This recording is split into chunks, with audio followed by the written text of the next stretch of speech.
Hey guys, so for our case study, we're doing Richard Ramirez, also known as the Night Stalker. To get us started, we have Dylan. Okay, so starting off, Richard Ramirez was born in El Paso, Texas, where he also grew up, and he was born on February 28, 1960. Ramirez grew up in a broken home where his father physically abused him, and he had an older cousin that would often show off his crimes that he committed in Vietnam while serving in the war. It went as far as his cousin showing him a severed head of a woman that he had abused. Richard Ramirez attended high school until he dropped out in the 9th grade due to drug addiction. In his youth, he grew up around abusers and bad influences. His father would frequently abuse him, while his older cousin, who was a war veteran, would teach him military skills to later use in his killing spree. Richard was exposed to extremely graphic and violent ideas as a very young child. As a result of his father's abuse, at 10 years old, Richard started to be a user of marijuana, LSD, and cocaine. He also built an interest in Satanism. Ramirez didn't exhibit any characteristics of the McDonald triad. Ramirez wasn't ever formally diagnosed with a mental disorder. However, his relationship with Satan could have been tied into schizophrenia. As an adult at the age of 22, Ramirez moved and settled permanently in California, where he lived by himself in the Cecil Hotel located in Los Angeles. Ramirez was an introverted guy and often remained a loner. He had a wife, but her whereabouts today remain unknown due to her absence from the public. Richard himself did not have a military record. However, a close, dishonorable family member did that relayed their military skills to him. Prior to his serial killings, Richard committed crimes of theft in his youth. Ramirez had an interesting relationship with Satan, where he spent a lot of time playing the song Night Prowler on repeat for hours. His belief in Satanism carried into court, where he made various references to Satan during his legal proceedings. The way Ramirez killed his victims was by first invading their homes, sexually assaulting them, and then eventually beating them. Sometimes they would also be stabbed to death, and he would also leave satanic symbols at most of the scenes. His killings began in June of 1984, his first victim being a 79-year-old widow.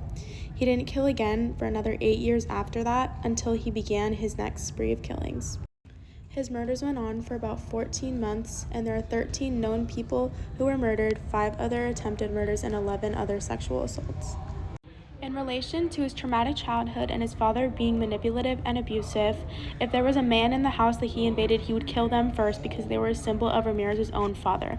He would then kill the mother or the woman of the house, which reminded him of his own painful childhood memories. Ramirez was a Satanist, so after he would kill his victims, he would often leave a satanic symbol on the victim or at the scene of the crime. Throughout his trial, Ramirez showed no remorse for his actions and had a pentagram drawn on the palm of his hand, referencing both his belief in Satanism and mocking the people that he killed. At his trial, a footprint from one of his crime scenes was revealed of an Avia brand sneaker, and also a fingerprint was found on the inside of a stolen car. September of 1989, Ramirez was sentenced to 19 death penalties for all 43 of his crimes, and he was sentenced to die by gas chamber. And after serving 23 years in prison, Ramirez died of lymphoma while awaiting his execution. So there's different types of murderers. There's an organized and a disorganized, and Richard Ramirez fits the profile of an organized killer. Some examples of characteristics and behaviors that made him fit this category. Basically, he would plan and prepare for his attacks. He would either choose specific victims, specific locations, and some level of premeditation. He often carried a kill it kit that had weapons and tools he needed for the attacks. As well as he took steps to avoid being caught immediately. So he would wear gloves so that his fingerprints weren't being left behind, or he would select homes that were specifically easily accessible for him.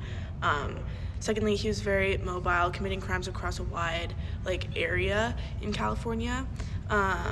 And so he obviously planned and selected to travel to these different places, as well as he maintained certain behavioral traits. He had a degree of control over his public persona, and he was able to evade being caught for a significant period of time, suggesting that he was a methodical and very strategic with his movements and the planning everything out.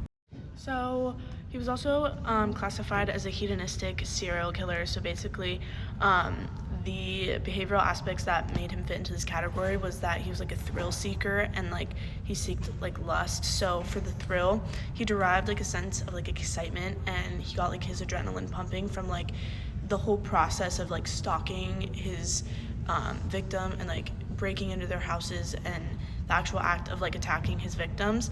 The unpredictability and like the terror aspect of like this whole process really like excited him, and it was like fun for him, so he like loved the thrill. So as well as the lust aspect of this hedonistic serial killer, Ramirez's attacks often involved prolonged episodes of sexual assault, so indicating that he derived pleasure from these actions, and the act of like dominating and torturing his victims like brought him like pleasure, and he like genuinely enjoyed that.